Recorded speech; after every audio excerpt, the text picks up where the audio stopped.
حضرت خالد رضی اللہ تعالیٰ عنہ کو آج یاد آ رہا تھا کہ رسول کریم صلی اللہ علیہ وسلم کی شہادت کی خبر نے اسے روحانی سا اطمینان دیا تھا، لیکن ایک للکار نے اسے چونکا دیا۔ وادی میں اس للکار کی گونج بڑی دور تک سنائی دے رہی تھی۔ کوئی بڑی ہی بلند آواز میں کہہ رہا تھا، مسلمانوں خوشیاں مناؤ، ہمارے نبی صلی اللہ علیہ وسلم زندہ اور سلامت ہیں۔ اس للکار پر خالد کو ہنسی بھی آئی تھی اور افسوس بھی ہوا تھا۔ اس نے اپنے آپ سے کہا تھا کہ کوئی مسلمان پاگل ہو گیا ہے۔ ہوا یوں تھا کہ جس طرح مسلمان اکا دکا ادھر ادھر بکھر گئے یا چپ ہو گئے تھے، اسی طرح کعب رضی اللہ تعالیٰ عنہ بن مالک نام کا ایک مسلمان ادھر ادھر گھومتا پہاڑی کے اس مقام کی طرف چلا گیا جہاں رسول اکرم صلی اللہ علیہ وسلم سستا رہے تھے۔ اس نے نبی کریم صلی اللہ علیہ وسلم کو دیکھا تو اس نے جذبات کی شدت سے نعرہ لگایا، ہمارے نبی زندہ ہیں۔ تمام مسلمان جو اکیلے اکیلے یا دو دو چار چار کی ٹولیوں میں ادھر ادھر بکھر گئے تھے، اس آواز پر دوڑتے آئے۔ حضرت عمر رضی اللہ تعالیٰ عنہ بھی اس آواز پر رسول خدا صلی اللہ علیہ وسلم تک پہنچے تھے۔ اس سے پہلے ابو سفیان میدان جنگ میں پڑی ہوئی ہر ایک لاش کو دیکھتا پھر رہا تھا۔ وہ رسول کریم صلی اللہ علیہ وسلم کا جسد مبارک تلاش کر رہا تھا۔ اب اسے قریش کا جو بھی آدمی ملتا اس سے پوچھتا، تم نے محمد کی لاش نہیں دیکھی؟ اسی تلاش میں خالد اس کے سامنے آ گیا۔ خالد، ابو سفیان نے پوچھا، تم نے محمد کی لاش نہیں دیکھی؟ نہیں، خالد نے جواب دیا اور ابو سفیان کی طرف ذرا سا جھک کر پوچھا، کیا تمہیں یقین ہے کہ محمد قتل ہو چکا ہے؟ ہاں، ابو سفیان نے جواب دیا، وہ ہم سے بچ کر کہاں جا سکتا تھا؟ کیا تمہیں شک ہے؟ ہاں ابو سفیان، خالد نے جواب دیا، میں اس وقت تک شک میں رہتا ہوں جب تک کہ اپنی آنکھوں سے نہ دیکھ لوں۔ محمد صلی اللہ علیہ وسلم اتنی آسانی سے قتل ہو جانے والا شخص نہیں۔ معلوم ہوتا ہے تم پر محمد کا طلسم طاری ہے، ابو سفیان نے تکبر کے لہجے میں کہا۔ کیا محمد ہم میں سے نہیں تھا؟ کیا تم اسے نہیں جانتے تھے؟ جو شخص اتنی قتل و غارت کا ذمہ دار ہے، ایک روز اسے بھی قتل ہونا ہے۔ محمد قتل ہو چکا ہے، جاؤ اور دیکھو، اس کی لاش کو پہچانو، ہم اس کا سر کاٹ کر مکہ لے جائیں گے۔ نعوذ باللہ۔ عین اس وقت پہاڑی میں سے کعب رضی اللہ تعالیٰ عنہ بن مالک کی للکار گرجی، مسلمانوں خوشیاں مناؤ، ہمارے نبی زندہ و سلامت ہیں۔ پھر یہ آواز رات کی کڑک کی طرح گرجتی کڑکتی وادی اور میدان میں گھومتی پھرتی رہی۔ سن لیا ابو سفیان؟ خالد نے کہا، اب میں تمہیں بتاتا ہوں محمد کہاں ہے۔ میں اس پر حملہ کرنے جا رہا ہوں، لیکن میں تمہیں یقین نہیں دلا سکتا کہ میں محمد کو قتل کر آؤں گا۔ کچھ دیر پہلے خالد نے رسول کریم صلی اللہ علیہ وسلم اور ان کے ساتھیوں کو پہاڑی کے اندر جاتے دیکھا تھا، لیکن وہ بہت دور تھا۔ خالد ہار ماننے والا اور اپنے ارادوں کو ادھورا چھوڑنے والا آدمی نہیں تھا۔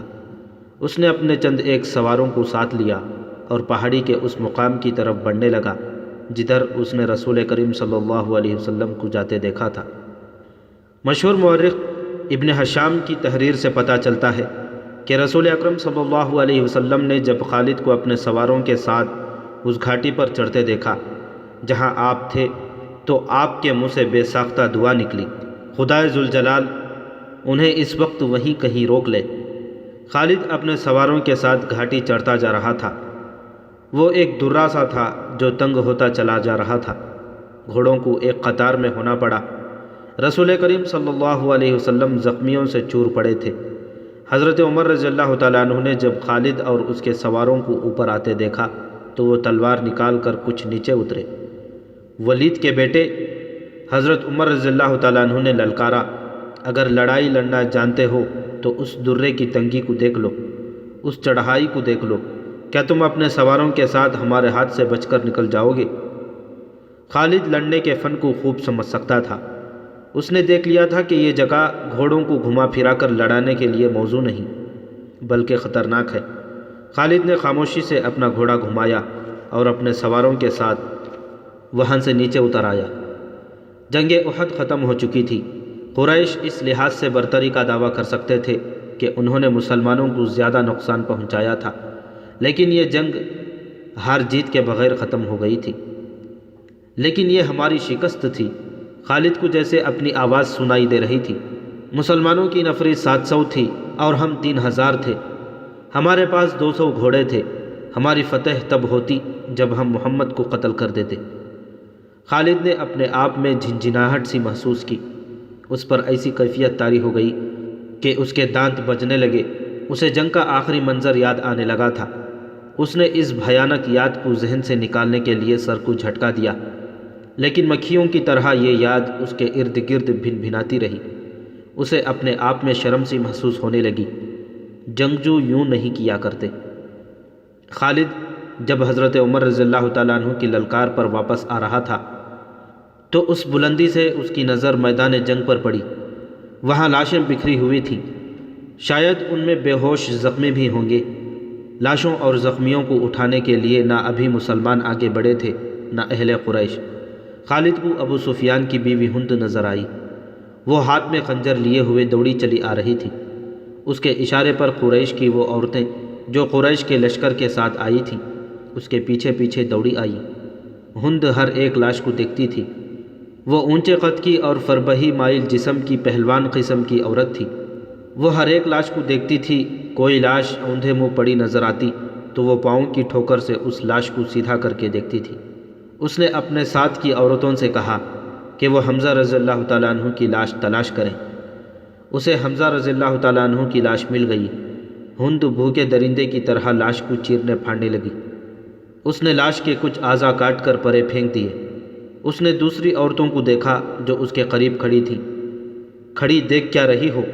ہند نے ان عورتوں سے یوں کہا جیسے وہ پاگل ہو چکی ہو۔ یہ دیکھو، میں نے اپنے باپ، اپنے چچا اور اپنے بیٹے کے قاتل کی لاش کا کیا حال کر دیا ہے۔ جاؤ مسلمانوں کی ہر ایک لاش کا یہی حال کر دو اور سب کے کان اور ناک کاٹ کر لے آؤ۔ جب وہ عورتیں مسلمانوں کی لاش کو چیرنے پھاڑنے کے لیے وہاں سے ہٹ گئیں تو ہند نے خنجر سے حضرت حمزہ رضی اللہ تعالیٰ عنہ کا پیٹ چاک کر کے ان کے اندر ہاتھ ڈالا۔ اس کا ہاتھ باہر آیا تو اس میں لاش کا کلیجہ تھا جو ہند نے خنجر سے کاٹ لیا۔ اس نے اسی پر اکتفا نہ کیا۔ حضرت حمزہ رضی اللہ تعالیٰ عنہ کے کلیجے کا ایک ٹکڑا کاٹ کر اس نے اپنے منہ میں ڈال لیا اور درندوں کی طرح اسے چبانے لگی، لیکن تھوڑی دیر بعد اس نے کلیجے کے اس ٹکڑے کو اگل دیا۔ صاف نظر آ رہا تھا کہ وہ اس ٹکڑے کو نگلنے کی کوشش کر رہی تھی، لیکن یہ ٹکڑا اس کے حلق سے نیچے نہیں جا رہا تھا۔ خالد کو دور ابو سفیان کھڑا نظر آیا۔ ہند کی اس وحشیانہ حرکت نے خالد کا مزاج کرکرا کر دیا تھا۔ وہ جنگجو تھا، وہ صرف آمنے سامنے آ کر لڑنے والا آدمی تھا۔ اپنے دشمن کی لاشوں کے ساتھ یہ سلوک نہ صرف یہ کہ اسے پسند نہ آیا بلکہ اس نے نفرت کی نگاہ سے دیکھا۔ ابو سفیان کو دیکھ کر خالد نے اپنے گھوڑے کو ایڑ لگائی اور ابو سفیان کے پاس جا گھوڑا روکا۔ ابو سفیان، خالد نے غصے اور حقارت کے ملے جلے لہجے میں کہا، کیا تم اپنی بیوی اور ان عورتوں کے اس وحشیانہ حرکت کو پسند کر رہے ہو؟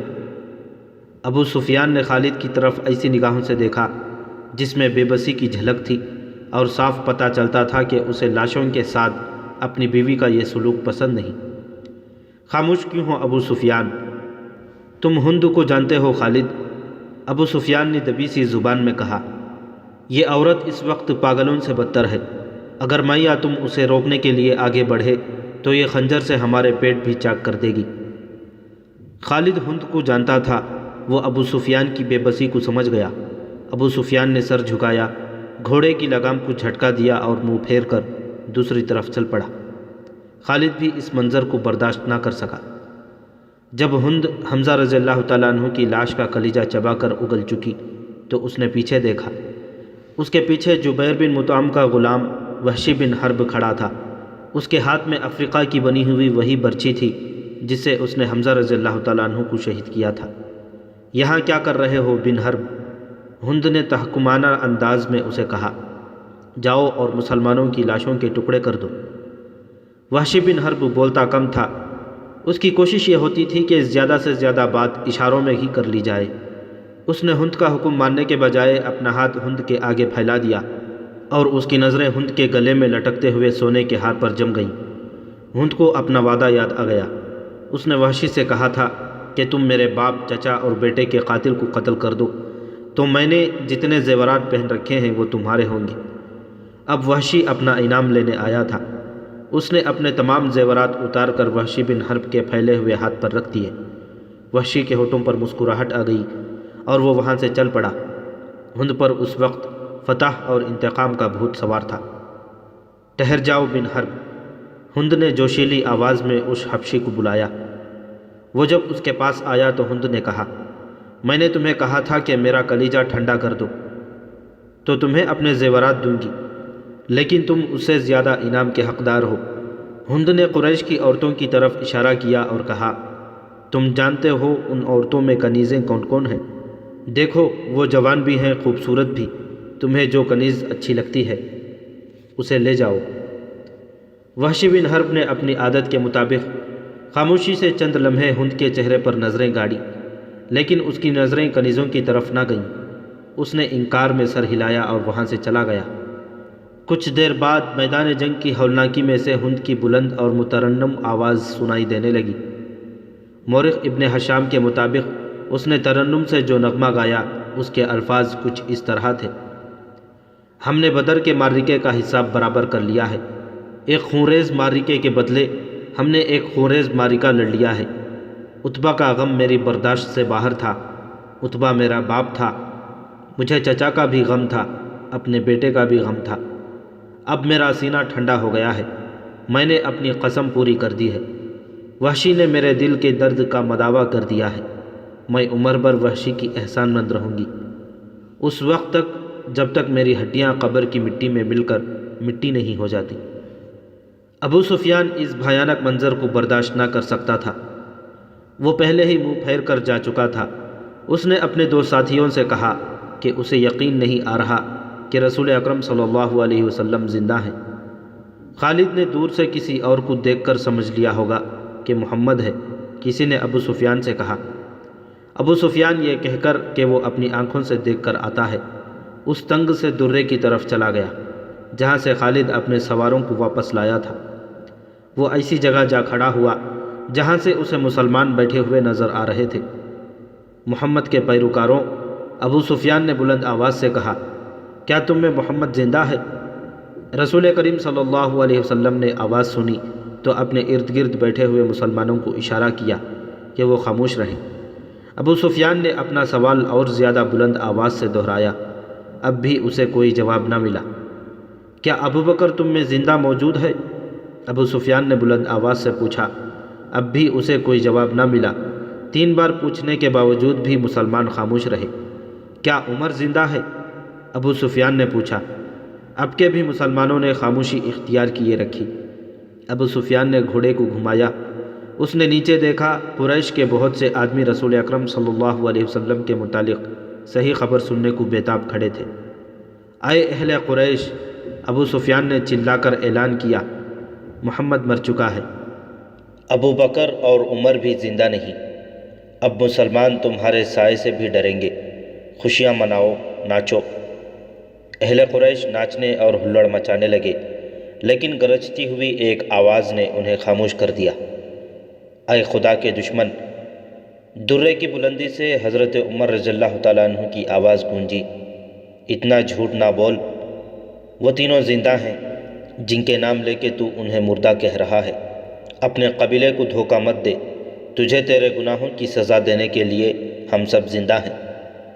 ابو سفیان نے طنزیہ قہقہا لگایا اور بلند آواز سے بولا، ابن الخطاب، تیرا خدا تجھے ہم سے محفوظ رکھے، کیا تو اب بھی ہمیں سزا دینے کی بات کرتا ہے؟ کیا تو یقین سے کہتا ہے کہ محمد زندہ ہے؟ اللہ کی قسم، ہمارے نبی صلی اللہ علیہ وسلم زندہ ہیں۔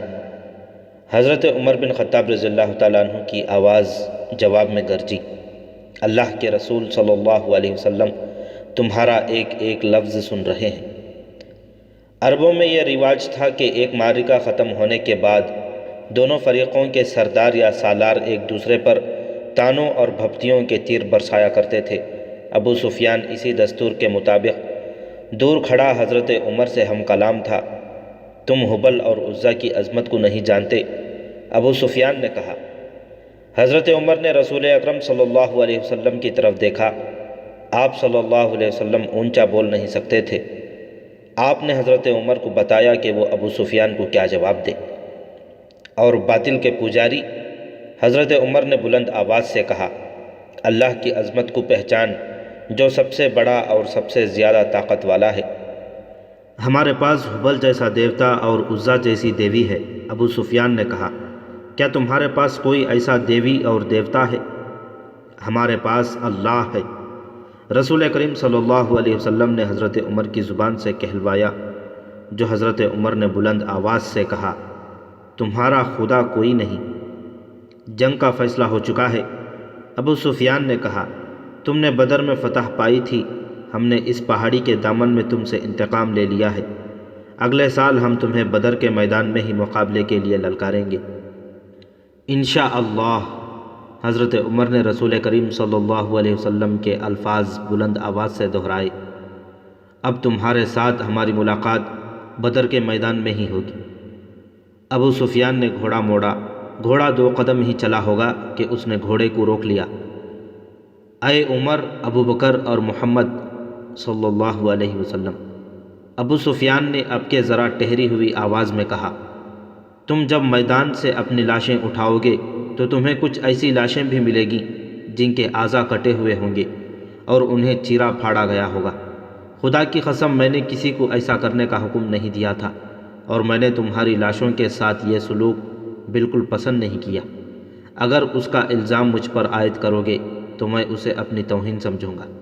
ابو سفیان نے گھوڑا موڑا اور گھوڑے کو ایڑ لگا دی۔ چلتے چلتے خالد کے گھوڑے نے اپنے آپ ہی رخ بدل دیا۔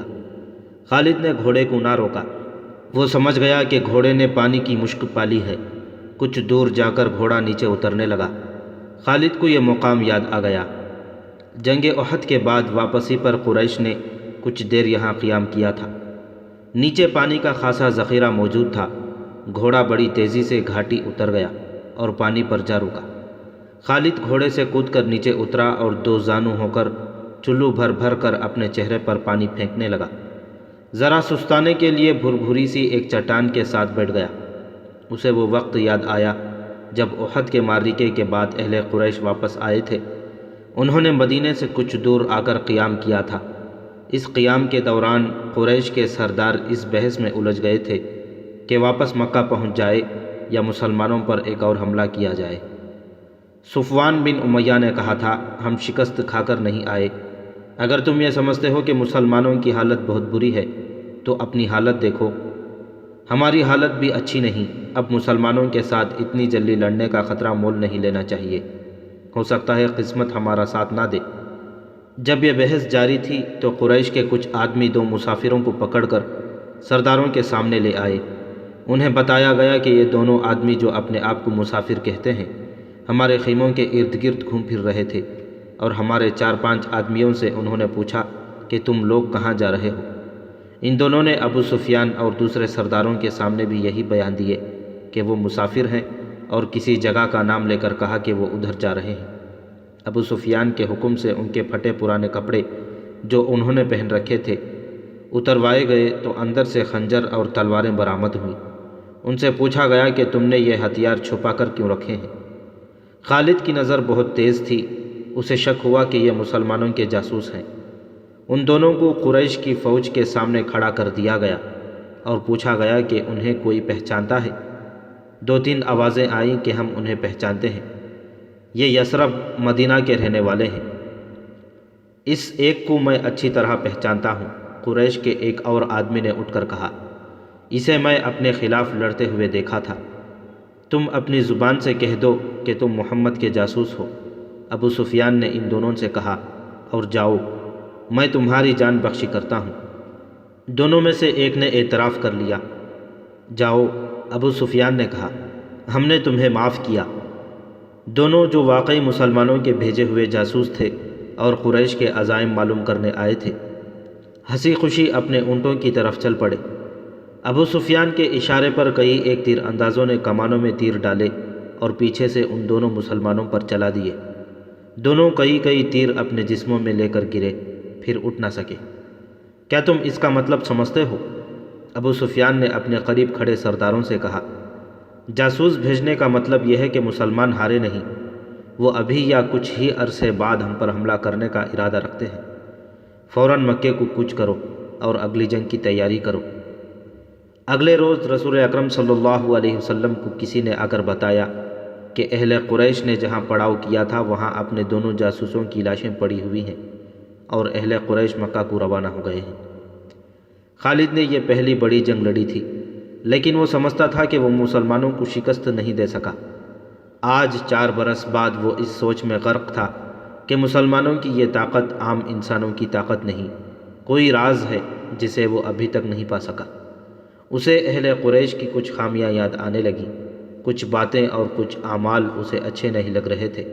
اسے یہودیوں کی 2 بڑی خوبصورت عورتیں بھی یاد آئیں جو اہل قریش کے سرداروں میں گھل مل گئی تھیں۔ وہ جانتا تھا کہ یہودی اپنے نسوانی حسن کے جادو سے اہل قریش پر چھا جانے کی اور انہیں مسلمانوں کے خلاف استعمال کرنے کی کوشش کریں گے۔ یہ طریقہ اسے پسند نہ تھا، لیکن ان میں سے ایک عورت ایک روز خالد سے ملی تو خالد نے محسوس کیا کہ یہ عورت جو کچھ کہہ رہی ہے اس میں عقل و دانش ہے۔ اس عورت کے حسن و جوانی کا اپنا ایک اثر تھا، لیکن طلسم جو اس کی زبان میں تھا اس کا اثر خالد بھی محسوس کر رہا تھا۔ کچھ دیر تک یہ عورت خالد کے خیالوں پر چھائی رہی۔ اس کا گھوڑا ہنہنایا تو خالد جیسے خواب بیداری سے بیدار ہو گیا۔ وہ تیزی سے اٹھا، گھوڑے پر سوار ہوا اور پھر مدینے کے راستے پر ہو لیا۔ ولید کا بیٹا خالد شہزادہ تھا، عیش و عشرت کا بھی دلدادہ تھا، لیکن فن حرب و ضرب کا جنون ایسا کہ عیش و عشرت کو اس جنون پر حاوی نہیں ہونے دیتا تھا۔ مدینے کی طرف جاتے ہوئے اسے وہ حسین و جمیل یہودن یاد آئی جس کا نام یوحا تھا۔ اس نے اس یہودن کو ذہن سے نکال دیا، لیکن یوحا وہ رنگ برنگی تتلی بن کر اس کے ذہن میں اڑتی رہی۔ خالد اسے ذہن سے نکال نہ سکا۔ خالد کے ذہن میں اڑتی ہوئی اس تتلی کے رنگ پھیکے پڑنے لگے، پھر تمام رنگ مل کر سرخ ہو گئے، خون جیسے سرخ۔ یہ ایک بھیانک یاد تھی جو خالد نے اسے ذہن سے اگل دینے کی بہت کوشش کی، لیکن تتلی جو زہریلی بھیڑ بن گئی تھی اس کے ذہن سے نہ نکلی۔ یہ معرکہ احد کے 3-4 ماہ بعد کا ایک واقعہ تھا۔ یہ ایک سازش تھی جس میں وہ شریک نہ تھا، لیکن وہ قبیلہ قریش کا بڑا ہی اہم فرد تھا۔ مسلمانوں کے خلاف کسی سازش میں شریک نہ ہونے کے باوجود وہ دعویٰ نہیں کر سکتا تھا کہ وہ اس میں شریک نہ تھا۔ معرکہ احد میں زخمی ہونے والے بعض اہل قریش کے زخم ابھی ٹھیک نہیں ہوئے تھے کہ ایک روز خالد کو خبر ملی کہ مدینے سے 6 مسلمان تبلیغ اسلام کے لیے رجی کی طرف جا رہے تھے کہ عفان سے تھوڑی دور ایک غیر مسلم قبیلے نے انہیں روک لیا اور ان میں سے 2 کو مکہ لایا گیا اور انہیں نیلام کیا جا رہا ہے۔ خالد دوڑتا ہوا وہاں گیا۔ وہ 2 مسلمان خبیب رضی اللہ تعالیٰ عنہ بن عدی اور زید رضی اللہ تعالیٰ عنہ بن دثنہ تھے۔ خالد دونوں کو جانتا پہچانتا تھا، وہ اسی قبیلے کے افراد ہوا کرتے تھے۔ انہوں نے اسلام قبول کر لیا تھا۔ ان میں حب رسول صلی اللہ علیہ وسلم کا یہ عالم تھا کہ رسول خدا صلی اللہ علیہ وسلم پر جانیں قربان کرنے کو تیار رہتے تھے۔ رسول خدا صلی اللہ علیہ وسلم انہیں بہت عزیز رکھتے تھے۔ خالد نے دیکھا کہ انہیں ایک چبوترے پر کھڑا کر دیا گیا تھا اور ارد گرد اہل قریش کا ہجوم تھا۔ ایک غیر مسلم قبیلے کے 4 افراد ان کے پاس کھڑے تھے، دونوں کے ہاتھوں رسیوں سے بندھے ہوئے تھے۔ یہ دونوں مسلمان ہیں۔ ایک آدمی چبوترے پر کھڑا اعلان کر رہا تھا، یہ دونوں احد میں تمہارے خلاف لڑ رہے تھے، ان کے ہاتھوں تمہارے عزیز اور خون کے رشتہ دار مارے گئے تھے۔ کہیے کوئی جو انتقام کی آگ بجھانا چاہتا ہے، انہیں خریدو، انہیں اپنے ہاتھوں قتل کرو اور خون کے بدلے خون بہاؤ۔ یہ آدمی سب سے اونچی بولی دینے والے کو ملیں گے، بولو۔ 2 گھوڑے، ایک آواز آئی، بولو، بڑھ کر بولو۔ 2 گھوڑے، ایک اونٹ، ایک اور آواز آئی، گھوڑوں اونٹوں کو چھوڑو، سونے میں بولی دو، سونا لگاؤ، دشمن کے خون سے انتقام کی پیاس بجھاؤ۔ وہ لوگ جن کے قریبی رشتہ دار احد کی لڑائی میں مارے گئے تھے بڑھ چڑھ کر بولی دے رہے تھے۔ خبیب اور زید چپ چاپ کھڑے تھے، ان کے چہروں پر خوف نہ تھا، گھبراہٹ نہیں تھی، ہلکی سی بھی بے چینی بھی نہیں تھی۔ خالد ہجوم کو چیرتا ہوا آگے چلا گیا۔ او قریش کے سردار کے جنگجو بیٹے! خبیب رضی اللہ تعالیٰ عنہ نے خالد کو دیکھ کر بڑی بلند آواز سے کہا، تیرا قبیلہ ہم دونوں کا خون بہا کر اس مقدس آواز کو خاموش نہیں کر سکتا جو غار حرا سے اٹھی ہے۔ لا اپنے قبیلے کا کوئی نامور لڑاکا اور میرے ہاتھ کھلوا دے، پھر دیکھ کون کس کے خون سے پیاس بجھاتا ہے۔ میدان جنگ میں پیٹھ دکھانے والوں، زید رضی اللہ تعالیٰ عنہ نے گرجدار آواز میں کہا، تم نے شکست کا انتقام ہمارے بھائیوں کی لاشوں سے لیا ہے۔ تمہاری عورتوں نے احد کے میدان میں ہماری لاشوں کے کان اور ناکیں کاٹ کر ان کے ہار اپنے گلوں میں لٹکائے ہیں۔ آج 4 برس بعد مدینے کی طرف جاتے ہوئے خالد کو خبیب اور زید کی للکار اور تانے صاف سنائی دے رہے تھے۔ وہ زید کے تانے کو برداشت نہیں کر سکا تھا۔ آج 4 برس بعد اسے یہ تانا یاد آیا تو بھی اس کے جسم نے جھرجھری لی۔ اسے احد کے میدان کا وہ منظر یاد آ گیا جب ابو سفیان کی بیوی ہند نے حمزہ رضی اللہ تعالیٰ عنہ کی لاش کا کلیجہ نکال کر اپنے منہ میں ڈال لیا اور چبا کر اگل دیا تھا۔ اسی عورت نے اپنے ساتھ کی عورتوں سے کہا تھا کہ وہ مسلمانوں کی لاشوں کے کان اور ناکیں کاٹ لائیں۔ ان عورتوں نے اس کے آگے کانوں اور ناکوں کا ڈھیر لگا دیا تھا۔ ہند نے ان کانوں اور ناکوں کا ہار بنایا اور اپنے گلے میں ڈال لیا تھا، اور وہ پاگلوں کی طرح میدان میں ایک گیت گاتی اور ناچتی پھری تھی۔ اس منظر کو اس کے خاوند ابو سفیان نے پسند نہیں کیا تھا۔ خالد نے تو نفرت سے منہ پھیر لیا تھا۔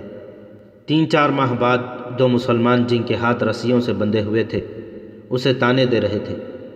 وہ اوچھے طریقے سے انتقام لینے والا آدمی نہیں تھا۔ وہ وہاں سے کھسک آیا اور اہل قریش کے ہجوم میں گم ہو گیا۔ اسے اس قبیلے کا ایک آدمی مل گیا جو ان 2 مسلمانوں کو پکڑ لایا تھا۔ کسی بھی تاریخ میں اس قبیلے کا نام نہیں ملتا۔ مورخوں نے ابن حشام کے حوالے سے اسے ایک جنگجو قبیلہ لکھا ہے جو قریش کا اتحادی تھا۔ خالد نے اس جنگجو قبیلے کے اس آدمی سے پوچھا کہ ان 2 مسلمانوں کو کس طرح پکڑا گیا ہے۔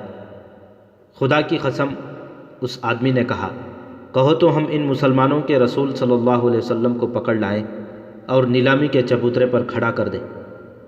تم جو کام نہیں کر سکتے اس کی قسم نہ کھاؤ۔ خالد نے کہا، مجھے بتاؤ کہ ان 2 کو کہاں سے پکڑا گیا ہے۔ یہ 6 تھے، اس شخص نے جواب دیا، ہم نے احد میں مارے جانے والوں کا انتقام لیا ہے، آئندہ بھی ایسے ہی انتقام لیتے رہیں گے۔ ہمارے قبیلے کے کچھ آدمی مدینہ محمد کے پاس گئے اور کہا کہ وہ اسلام قبول کرنے آئے ہیں۔ انہوں نے یہ بھی کہا کہ ان کا پورا قبیلہ اسلام قبول کرنے کا ارادہ کر چکا ہے، لیکن پورا قبیلہ مدینے سے نہیں آ سکتا۔ ہمارے ان آدمیوں نے محمد صلی اللہ علیہ وسلم سے کہا کہ ان کے ساتھ چند ایک مسلمانوں کو ان کے قبیلے میں بھیجا جائے جو پورے قبیلے کو مسلمان کرے اور پھر قبیلے کو مذہبی تعلیم دینے کے لیے کچھ عرصہ وہی رہے۔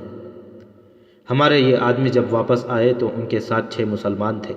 ادھر ہمارے سردار شارجہ بن مغیث نے 100 آدمیوں کو رجی کے مقام پر بھیج دیا۔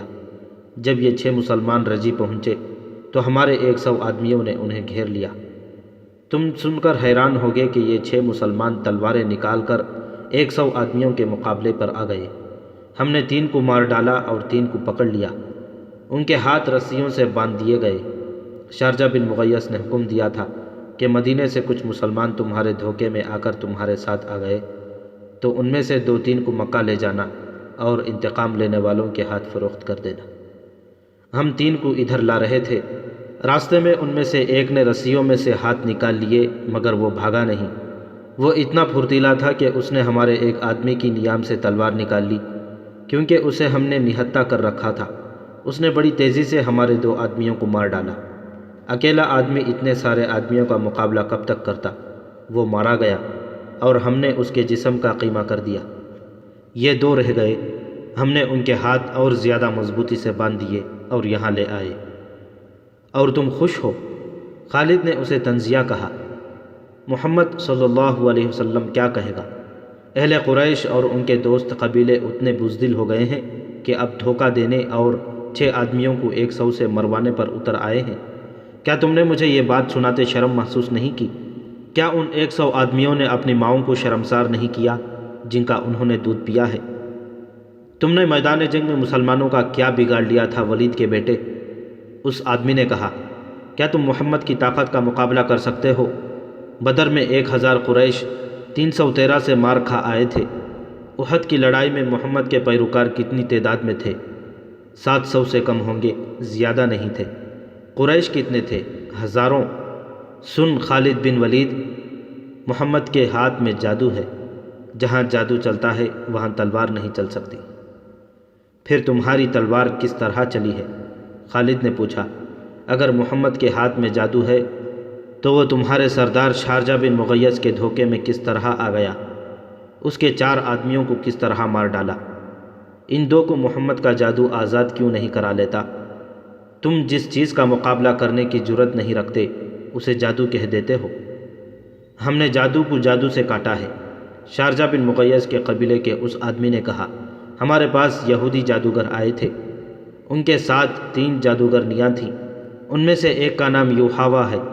ہم نے اپنی آنکھوں سے دیکھا ہے کہ ایک گھنی جھاڑی میں سے ایک برچھی زمین پر سرکتی باہر آئی، یہ برچھی جھاڑی میں واپس چلی گئی اور سانپ بن کر باہر آئی، یہ سانپ واپس جھاڑی میں چلا گیا۔ مدینے کی طرف جاتے ہوئے اسے یہ واقعہ یاد آ رہا تھا، وہ اسے یاد نہیں کرنا چاہتا تھا، لیکن زہریلی بھیڑوں کی طرح یہ یاد اس کے اوپر بھن بھناتی رہی۔ اسے یوحاوا یاد آئی، وہ جادوگرنی تھی یا نہیں، اس کے حسن میں، جسم کی ساخت، مسکراہٹ اور بولنے کے انداز میں جادو تھا۔ اس نے شارجہ بن مغیث کے اس آدمی کے منہ سے یوحاوا کا نام سنا تو وہ چونکا۔ معرکہ احد کے بعد جب اہل قریش کی فوج مکہ واپس آئی تھی تو مکے کے یہودی ایسے ہی انداز سے ابو سفیان، خالد اور اکرمہ کے پاس آئے تھے جیسے احد میں یہودیوں کو شکست ہوئی ہو۔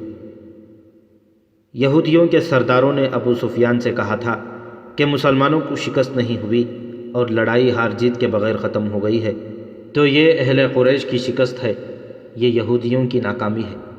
یہودیوں نے اہل قریش کے ساتھ اس طرح ہمدردی کا اظہار کیا تھا جیسے وہ اہل قریش کی ناکامی پر غم سے مرے جا رہے ہوں۔ انہی دنوں خالد نے پہلی بار یوحاوا کو دیکھا تھا۔ وہ اپنے گھوڑے کی ٹہلائی کے لیے آبادی سے باہر نکل گیا تھا۔ جب وہ واپس آ رہا تھا تو راستے میں اسے یوحاوا مل گئی۔ یوحاوا کی مسکراہٹ نے اسے روک لیا۔ میں تسلیم نہیں کر سکتی کہ ولید کا بیٹا جنگ سے ناکام لوٹ آیا ہے، یوحاوا نے کہا، اور خالد کے گھوڑے کی گردن پر ہاتھ پھیرنے لگی اور بولی، مجھے اس گھوڑے سے پیار ہے جو مسلمانوں کے خلاف لڑنے گیا تھا۔ خالد یوں گھوڑے سے اتر آیا جیسے یوحاوا کے جادو نے اسے گھوڑے سے زمین پر کھڑا کر دیا ہو۔ اس سے بڑی ناکامی اور کیا ہوگی کہ تم مسلمانوں کو شکست نہیں دے سکے۔ یوحاوا نے کہا، تمہاری شکست ہماری شکست ہے، اب ہم تمہارا ساتھ دیں گے، لیکن تمہارے ساتھ ہوتے ہوئے بھی تم ہمیں اپنے ساتھ نہیں دیکھ سکو گے۔ خالد نے یوں محسوس کیا جیسے اس کی زبان بند ہو گئی ہو۔ تلواروں، برچھیوں اور تیروں کی بوچھاڑوں کا مقابلہ کرنے والا خالد یوحاوا کی مسکراہٹ کا مقابلہ نہ کر سکا۔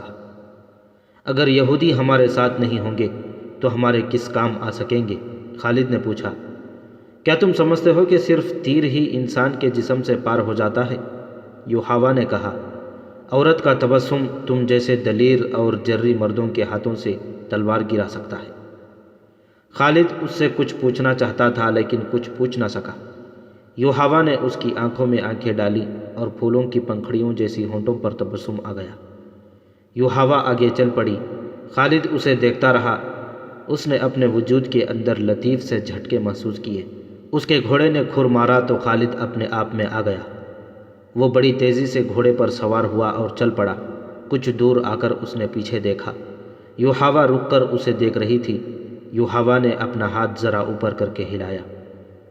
اب جب کہ 2 مسلمانوں کو نیلام کیا جا رہا تھا اور خالد کو ایک آدمی نے بتایا تھا کہ ان مسلمانوں کو کس طرح دھوکے میں لایا گیا ہے، اور اس آدمی نے یوحاوا کا نام بھی لیا تھا، تو اس نے ارادہ کر لیا کہ معلوم کرے گا کہ یوحاوا نے یہ جادو کس طرح چلایا تھا۔ اسے اپنے قبیلے کا ایک سرکردہ آدمی مل گیا۔ اس سے اسے پتہ چلا کہ یہ مسلمان اہل قریش کے ہاتھ کس طرح آئے ہیں۔ 3-4 سرکردہ یہودی یوحاوا اور 2-3 اور یہودیوں کو ساتھ لے کر شارجہ بن مغیث کے پاس چلے گئے۔ یہ قبیلہ تھا تو جنگجو، لیکن اس پر مسلمانوں کا رعب کچھ اس طرح طاری ہو گیا تھا جیسے لوگ جادوگروں سے ڈرتے تھے۔ اس قبیلے میں یہ مشہور ہو گیا تھا کہ رسول اکرم صلی اللہ علیہ وسلم کے ہاتھ میں کوئی جادو ہے۔ یہودیوں نے اپنی زمیندوز کارروائیوں کے لیے اس قبیلے کو اس لیے منتخب کیا تھا کہ وہ جنگجو قبیلہ تھا۔ یہودی بڑی دانشمند قوم تھی۔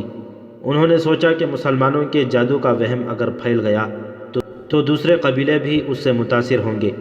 یہ یہودی اس قبیلے کے سردار شارجہ بن مغیث کے پاس گئے اور اس کا یہ وہم دور کرنے کے لیے کہ مسلمان جادوگر ہیں اسے بہت کچھ کہا، لیکن شارجہ بن مغیث نے تسلیم نہ کیا۔ رات کو یہودیوں کے کہنے پر شارجہ نے ان مہمانوں کی ضیافت کا انتظام باہر کھلے آسمان تلے کیا۔ ان یہودیوں نے اپنے ہاتھوں اپنے میزبانوں کو شراب پلائی۔ شارجہ بن مغیث اور اس کے قبیلے کے چند ایک سرکردہ افراد کو جو شراب پلائی گئی اس میں یہودیوں نے کوئی سفوف ملا دیا تھا۔ پھر یہودیوں نے اپنے جادو کے کچھ شعبے دکھائے۔ یوحوا نے اپنے حسن کا جادو چلایا۔ اس کا ذریعہ ایک رقص بھی تھا جس میں یہ یہودنیں نیم برہنہ تھیں۔ ناچتے ناچتے ان کے جسموں پر جو ادھورے سے لباس تھے وہ بھی سرک کر زمین پر جا پڑے تھے۔ یہودی اپنے سازندے ساتھ لے گئے تھے۔ اگلے روز جب شارجہ بن مغیث کی آنکھ کھلی تو اسے محسوس ہوا جیسے وہ بڑے ہی حسین خواب سے جاگا ہو۔ اس کے خیالات بدلے ہوئے تھے۔ کچھ دیر بعد وہ پھر اپنے قبیلے کے دوسرے سرداروں کے ساتھ یہودیوں کے پاس بیٹھا تھا۔ یہودنیں بھی وہاں موجود تھیں۔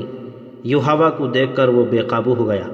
اس نے لپک کر یوحوا کا بازو پکڑا اور اسے کھینچ کر اپنے پاس بٹھا لیا۔ ضروری نہیں کہ دشمن کو میدان جنگ میں للکار کر اسے شکست دی جائے۔ ایک یہودی نے کہا، ہم مسلمانوں کو دوسرے طریقوں سے بھی ختم کر سکتے ہیں۔ اس کا ایک طریقہ ہمیں تمہیں بتاتے ہیں۔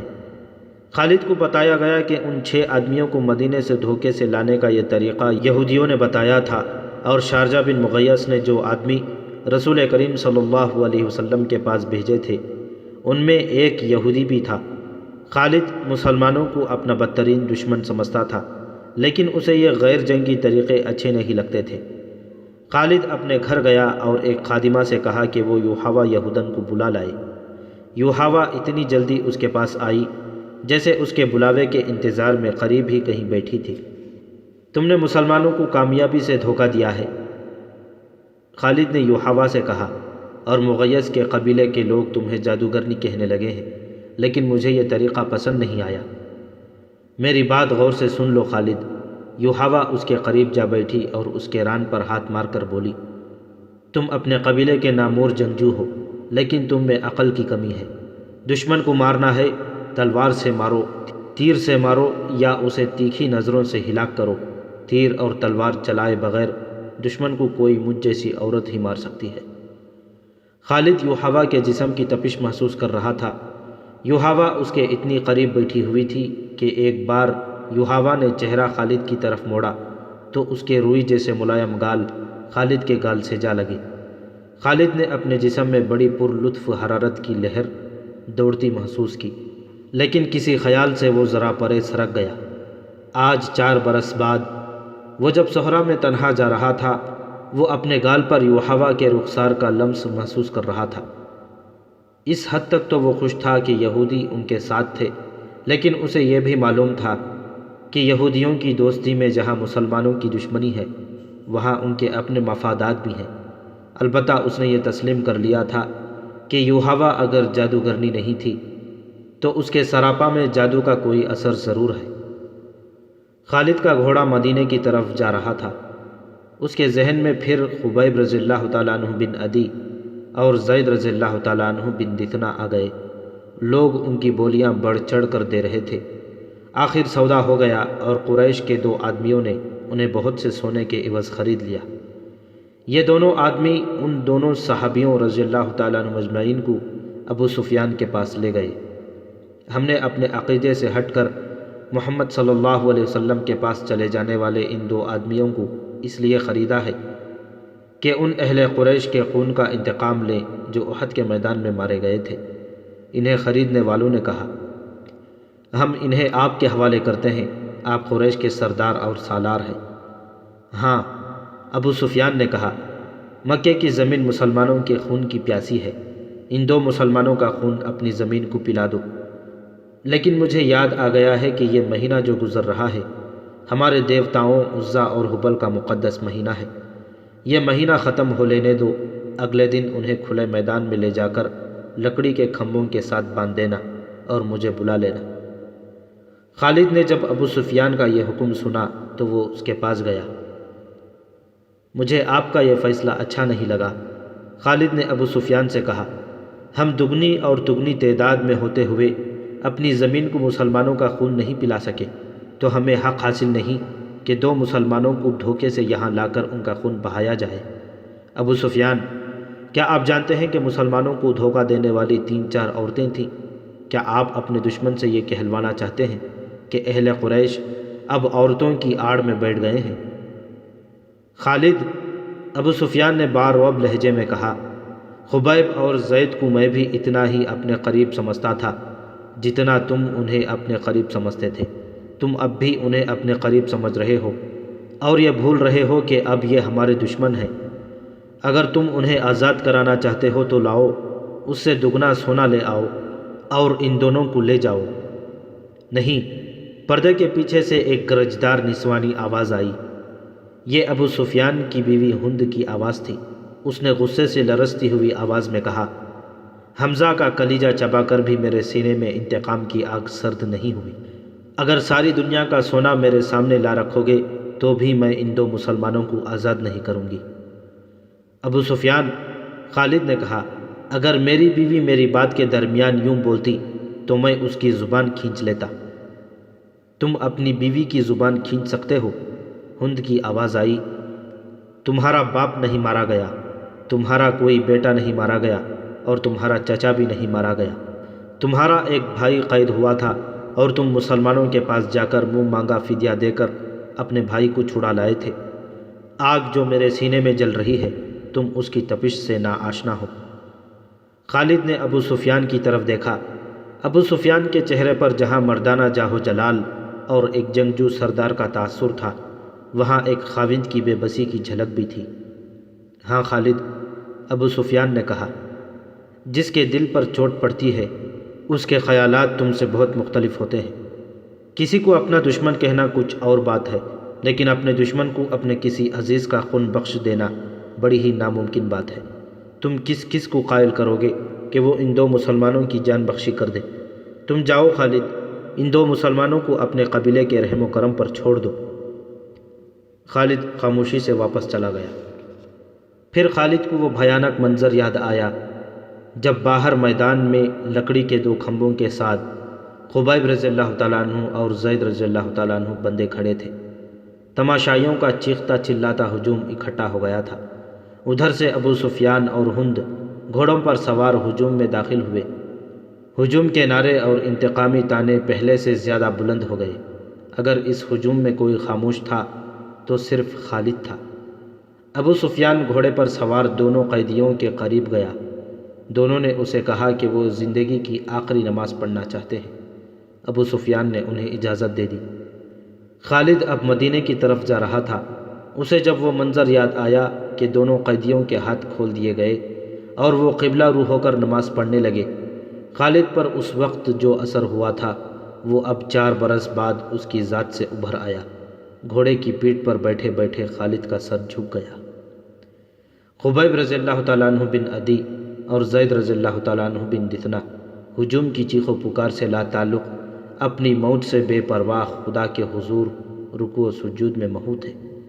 انہوں نے نہایت اطمینان سے نماز پڑھی، دعا کے لیے ہاتھ اٹھائے۔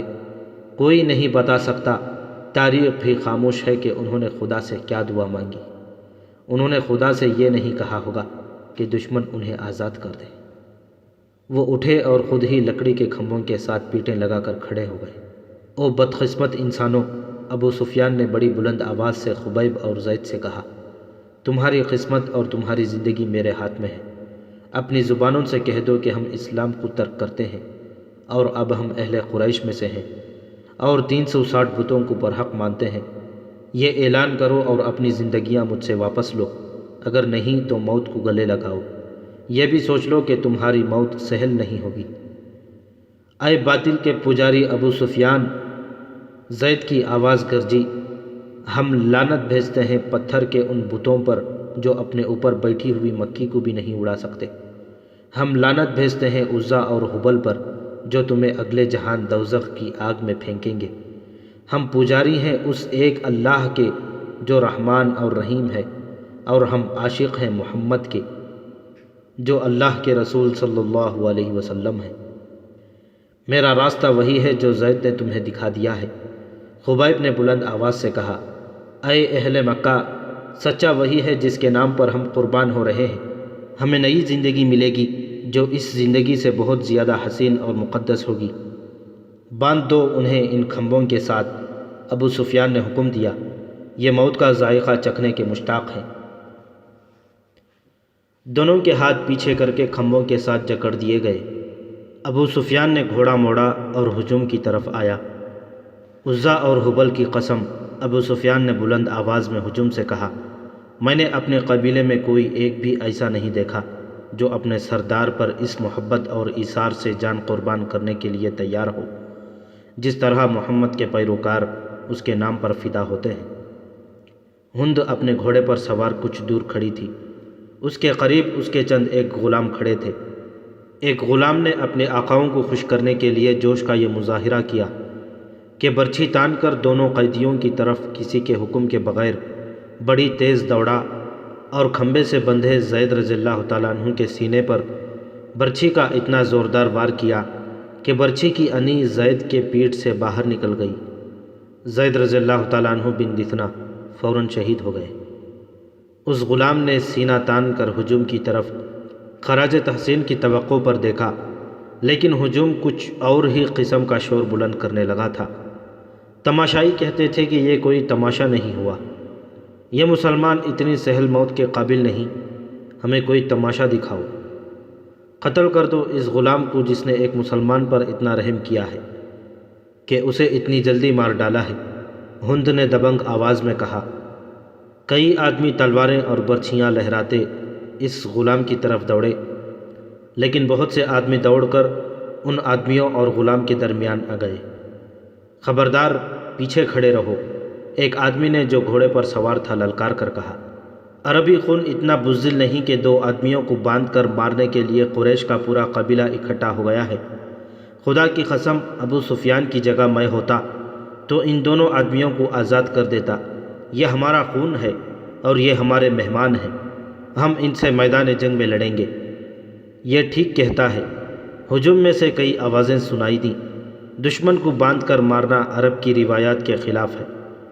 تماشائیوں کے ہجوم میں سے بے شمار آوازیں ایسی سنائی دے رہی تھیں جو کہتی تھیں کہ ہم تماشا دیکھیں گے، ہم دشمن کو اس طرح ماریں گے کہ وہ مر مر کے جیے۔ تھوڑی دیر بعد تماشائیوں کا ہجوم دو حصوں میں بڑھ گیا۔ ایک گروہ خبیب رضی اللہ تعالیٰ عنہ کے قتل کے خلاف تھا، اسے وہ عرب کی روایتی بہادری کے منافی سمجھتا تھا، اور دوسرا گروہ خبیب رضی اللہ تعالیٰ عنہ کو تڑپا تڑپا کر مارنے کے نعرے لگا رہا تھا۔ خالد نے جب اہل مکہ کو اور دور دور سے آئے ہوئے تماشائیوں کو اس طرح ایک دوسرے کے خلاف نعرے لگاتے دیکھا تو وہ دوڑتا ہوا ابو سفیان تک گیا۔ دیکھ لیا ابو سفیان، خالد نے کہا، دیکھ لے یہاں میرے کتنے حامی ہیں، ایک کو مار دیا ہے، دوسرے کو چھوڑ دو ورنہ اہل قریش آپس میں ٹکرا جائیں گے۔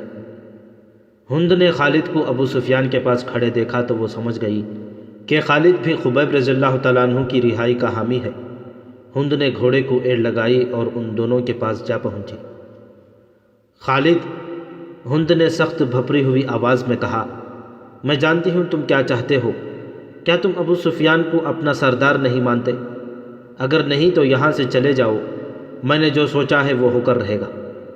خالد، ابو سفیان نے کہا، اگر تم سمجھتے ہو کہ میرا حکم اور میرے ارادے صحیح نہیں تو بھی مجھے ان پر عمل کرنے دو۔ اگر میں نے اپنا حکم واپس لے لیا تو یہ میری کمزوری ہوگی، پھر لوگ میرے ہر حکم پر یہ توقع رکھیں گے کہ میں اپنا حکم واپس لے لوں۔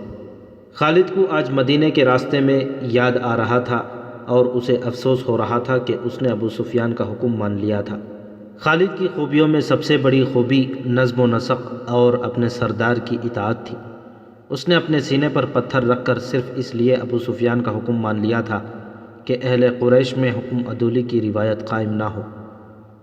اے اہل مکہ، ابو سفیان نے دو گروہوں میں بٹے ہوئے تماشائیوں سے بلند آواز میں کہا، اگر آج یہاں 2 مسلمانوں کے قتل پر ہم یوں بڑھ گئے تو ہم میدان جنگ میں بھی کسی نہ کسی مسئلے پر پھٹ جائیں گے اور فتح تمہاری دشمن کی ہوگی۔ اگر اپنے سردار کی اطاعت سے یوں انحراف کرو گے تو تمہارا انجام بہت برا ہوگا۔ ہجوم کا شور و غوغا کم ہو گیا، لیکن خالد نے دیکھا کہ اہل مکہ کے کئی ایک سردار چہروں پر نفرت کے آثار لیے واپس گھروں کو جا رہے تھے۔ انہیں دیکھ کر بہت سے لوگ بھی جو تماشا دیکھنے آئے تھے واپس چلے گئے۔ خالد وہاں نہیں رکنا چاہتا تھا، لیکن وہ خطرہ محسوس کر رہا تھا کہ دونوں گروہ آپس میں ٹکرا جائیں گے۔ اس کے اپنے قبیلے کے زیادہ تر لوگ تماشائیوں میں موجود تھے۔ وہ کم از کم اپنے قبیلے کو اپنے قابو میں رکھ سکتا تھا۔ ہند نے تماشے کا پورا انتظام کر رکھا تھا۔ اس کے اشارے پر 40 کمسن لڑکے جن کے ہاتھوں میں برچھیاں تھیں دوڑتے اور چیختے چلاتے ہوئے تماشائیوں میں سے نکلے اور خبیب رضی اللہ تعالیٰ عنہ کے ارد گرد ناچنے اور چیخنے چلانے لگے۔ 2-4 لڑکے برچھیاں تانے ہوئے خبیب رضی اللہ تعالیٰ عنہ تک جاتے اور برچھیاں تول کر خبیب پر وار کرتے، لیکن خبیب کو گزند پہنچائے بغیر ہاتھ روک لیتے۔ خبیب بدکتے اور نعرہ لگاتے، میرا خدا سچا ہے، محمد صلی اللہ علیہ وسلم خدا کے رسول ہے۔ چند اور لڑکے اس طرح برچھیاں تان کر ان پر حملہ بولتے جیسے خبیب کے جسم کو چھلنی کر دیں گے، لیکن وار کر کے وار کو روک لیتے۔ خبیب رضی اللہ تعالیٰ عنہ کے بدکنے پر تماشائیوں کا ہجوم داد و تحسین کے نعرے اور قہقہے لگاتا۔ لڑکوں کا یہ کھیل کچھ دیر جاری رہا۔ اس کے بعد لڑکوں نے یہ طریقہ اختیار کیا کہ برچھی کا وار بڑی زور سے کرتے، لیکن خبیب کے جسم پر اتنا سا وار لگتا کہ برچھیوں کی انیاں کھال میں ذرا سی اتر کر پیچھے آ جاتی۔